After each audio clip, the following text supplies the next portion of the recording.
Hi TYB, welcome to your final snapshot in the books of 1 and 2 Timothy. Again, are you loving these books? Can you feel the passion of Paul to Timothy, to us today, speaking to us saying, keep going. Now, 2 Timothy is a beautiful letter, but it's actually really sad because when we study this in New Testament class that I teach, we get to the end of 2 Timothy and we've journeyed with Paul, we've journeyed along all his amazing church planting missionary journeys. 2 Timothy is his final letter. He actually knows that he's about to die, and you can hear in his voice he's a little discouraged. He says, you know, this language is a little bit discouraged, but we've got 2 Timothy written about 65 to 68 AD, and it is a pastoral epistle to Timothy from Paul. And what's happening is this: in the end of Acts, Paul is in prison. Imprisoned in the end of Acts in Rome, and he knows that this imprisonment time, we don't know whether he's actually released after that imprisonment, but the final imprisonment time that 2 Timothy is written in is when Paul was actually killed. He formally, in 1 Timothy, you can hear that he expected to be released, but when you read 2 Timothy, notice that his language is very much, 1 Timothy it says some have fallen from the faith. 2 Timothy says all. And it's this language of discouragement. He's saying, everyone's left me, no one's with me, all have fallen from the faith. There's no, and Christians are leaving the Christianity, and he's getting discouraged.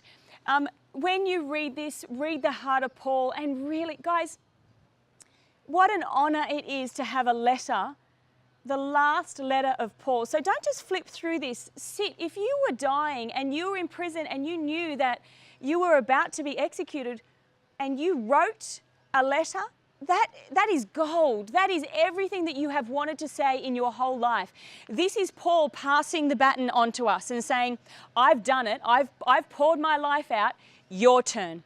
Now you do what I have done. Look at 2 Timothy 4:6. Says, for I am already being poured out like a drink offering, and the time for my departure is near. I have fought the good fight. I have finished the race. I have kept the faith.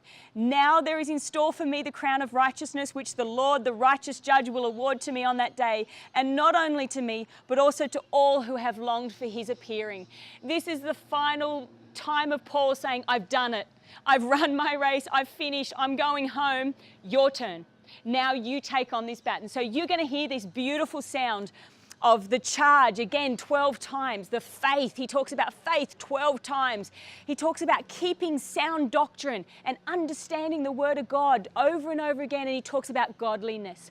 Now, let me just quickly tell you the structure of 2 Timothy, because you're going to want to jump into this book and hear the heart of Paul as he goes. Chapter 1 is a pastoral appeal. He's talking to Timothy, talking about his ministry and his responsibilities. Chapter 2 is practical. He talks about solving some issues and the young minister's problems. How good is this letter? Chapter 3 is prophetic. Oh, you're going to love chapter 3. He talks about the declaration of the events that are coming and the importance of having, the word of God in your life. And then chapter 4, he's practical again. And he talks about that. It's his heart. And he's saying, you know what? I'm going and I'm leaving this to you. As you read this letter, guys, remember this is the final letter of Paul, and he's discouraged, a little bit discouraged, but he's saying keep going. Fan into flame the gifts that's within you. God's not given you a spirit of fear, but a power, love, and sound mind. Take the encouragement of Apostle Paul as you finish 2 Timothy. Sit in this letter, highlight, imagine sitting at the feet of this man, and he's talking to you for the final time. Take on everything he's saying. Let it change and transform you. Change your thinking, change your mind. Have a great time in 2 Timothy.